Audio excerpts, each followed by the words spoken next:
But ये एक ऐसी जगह है जहाँ पहले भी आप सभी लोगों को बता चुका हूँ कि यहाँ पर बहुत सालों पहले यहाँ पर एक गांव बसा हुआ करता था। खैर अब ये जंगली इलाका हो चुका है और है ये नदी के किनारे। तो सबसे पहले आप सभी लोगों को जय श्री राम, राधे राधे। तो कैसे आप सभी लोग? आई होप कि आप सभी लोग अच्छे होंगे। आज का जो ब्लॉग बनाने का पर्पस है वो बहुत ही बेहतरीन सोच है, क्योंकि आज का टाइटल भी मैंने सोच लिया है और ये टाइटल सोचने में कोई खास मेहनत नहीं लगी, क्योंकि ये ऐसी जगह है जहाँ पर टाइटल ढूंढने की ज़रूरत ही नहीं पड़ी है। तो सबसे पहले मैं आप सभी लोगों को बता दूं कि आज मैं एक ऐसी जगह पर आया हूँ जहाँ पर पहले कभी एक हरा भरा गांव बसा हुआ करता था और हरियालियों से भरपूर रहता था। वहाँ पर एक हिसाब से कहें जनसंख्या भी बहुत ज़्यादा थी, पॉपुलेशन भी बहुत ज़्यादा थी। मतलब एक गांव की जो सबसे ज़्यादा जनसंख्या होती है वो यहाँ पर भरपूर निर्भर थी। और यहाँ पर जो गांव बसा हुआ था, जो जिस जगह पर आया हूँ, इस जगह के लोग ज़्यादातर कृषि पर निर्भर होते थे। ख़ास तौर पर मेरे गांव का ही इलाका है, लेकिन ये एक ऐसी जगह है जहाँ पर एक नदी के निकलने के कारण हम लोग इस पार से उस पार हो गए। और आज हम सिर्फ अपने उस ग्राम पंचायत का नाम ही देते हैं, बाकी वो सिर्फ नाम ही नाम रह गया है, गांव बचा नहीं है।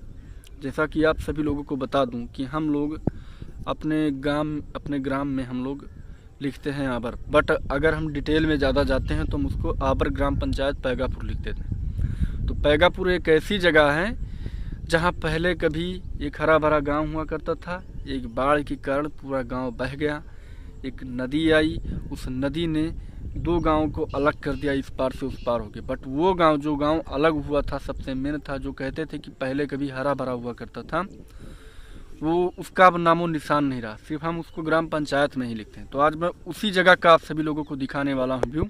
तो सबसे पहले मैं इन कठिन रास्तों से गुजरने वाला हूँ। यहाँ से कठिनाइयाँ आगे आगे बढ़ती दिखाई देंगी, क्योंकि जैसे जैसे मैं यहाँ से आगे निकलूँगा, यहाँ के जो रास्ते हैं वो बहुत ज़्यादा कठिन हो जाएंगे और इसके लिए बहुत ही जज्बे और जोश की ज़रूरत होगी। जैसे जैसे मैं आगे बढ़ रहा हूँ, यहाँ के जो रास्ते हैं वो और भी कठिन होते जा रहे हैं। ज़रा सी चूक हम नदी के किनारे गिर सकते हैं। और मैं यहाँ ये ढूंढने की कोशिश कर रहा हूँ कि यहाँ पर जो लोग रह रहे थे, शायद उनके कुछ मकानों के मलबे मिले तो ये पहचान हो सके कि शायद यहाँ की अभी भी पहचान बाकी है। तो मैं कोशिश कर रहा हूँ, लेकिन थोड़ी सी भी कोशिश अगर नाकाम रही तो मैं नदी के किनारे गिर भी सकता हूँ। खैर, ढूंढने की कोशिश अभी जारी है, देखते हैं। यहाँ से कठिनाई और भी ज़्यादा होने लगी है। ख़ास तौर पर नदी का किनारा पड़ गया है। यहाँ से चढ़ना फिर उसके बाद उतरना, ये मेरे लिए बहुत ही कठिन काम है। कोशिश करता हूँ कि यहाँ के मलबे को दिखाऊं, शायद इसकी पहचान अभी भी बची हुई हो, छुपी हुई पहचान फिर से दिखाऊं आप सबको। वैसे मैं आप सभी लोगों को अपने इस क्षेत्र में बहुत सारी जगह ऐसे नदी के किनारे दिखाए थे, बट ये एक ऐसी जगह है जहाँ पहले भी आप सभी लोगों को बता चुका हूँ कि यहाँ पर बहुत सालों पहले यहाँ पर एक गांव बसा हुआ करता था। खैर अब ये जंगली इलाका हो चुका है और है ये नदी के किनारे। ये है व्यू नदी का किनारा का।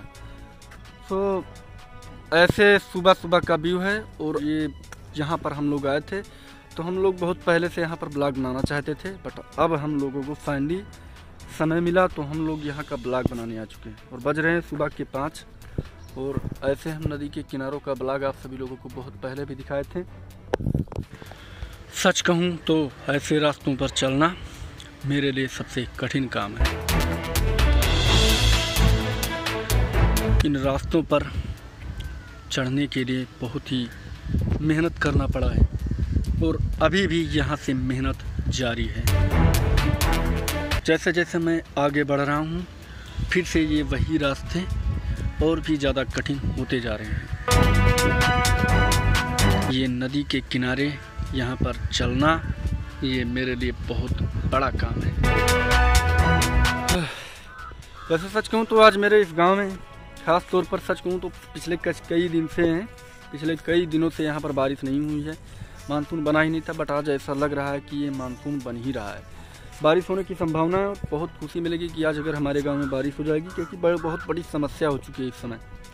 तो वो समस्याओं को पहले बताने से पहले ये दिखा दूं कि यही एक ऐसी जगह थी जहाँ बहुत पहले कभी गांव हुआ करते थे। एटलीस्ट अब यहाँ पर कोई नहीं रहता है, बस यहाँ पर लोग खेती करने के लिए आते हैं। तो अब ये भी दिखा दूं कि इधर हम लोगों का गांव रहता था और अब इसी नदी के कारण आने के कारण उधर एक गांव हो गया। मतलब ये नदी हम 2 गांव को अलग कर दी है। अब हमें उस पार जाना पड़ेगा। इस प्रकार से यहाँ पर मेहनत करना पड़ता है। अब सोच सकते हो 2 गांव थे, 2 गांव के बीच में अगर एक नदी निकल गई तो समझ लीजिए कि 2 गांव बट गए आपस में। और क्षेत्र में ग्राम पंचायत दोनों में एक ही लगता है। जो मेरे गांव में ग्राम पंचायत लगता है वही गांव में, उस गांव में भी ग्राम पंचायत वही लगता है।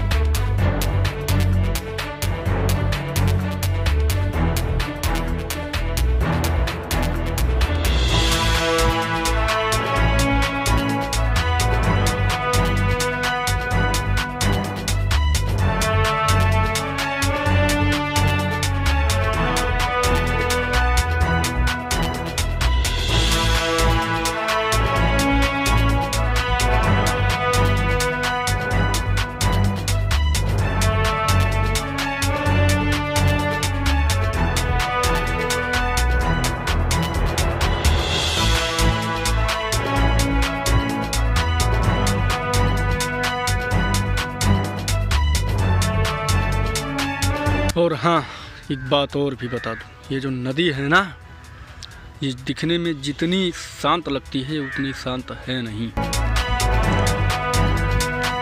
क्योंकि जब इसका बहाव पड़ता है तो पहचान नहीं पाओगे कि कब ये किसको बहा ले जाती है। नदी के उस पार ये जो आप गांव देख रहे हो ना, ये हमारे इसी गांव से ही जुड़ा हुआ क्षेत्र है। और इधर खेती होती है, क्योंकि ये भी दिखा रहा हूँ, यहाँ खेती का जो माहौल है ना बेहतर रहता है, क्योंकि ख़ास तौर पर जो है नदी के किनारे पड़ जाता है। साथ में ये मेरा हमेशा साथ देता था, ये जो मेरे साथ आया था। और इसी जगह पर लोग रहा करते थे। यहाँ पर एक मंदिर भी रहा करता था। और एक समय ऐसा भी आया, ऐसा भयंकर तबाही का रूप ले लिया था, शायद आज हम उसका अंदाज़ा नहीं लगा सकते हैं, क्योंकि तबाही देखी नहीं जा सकती थी।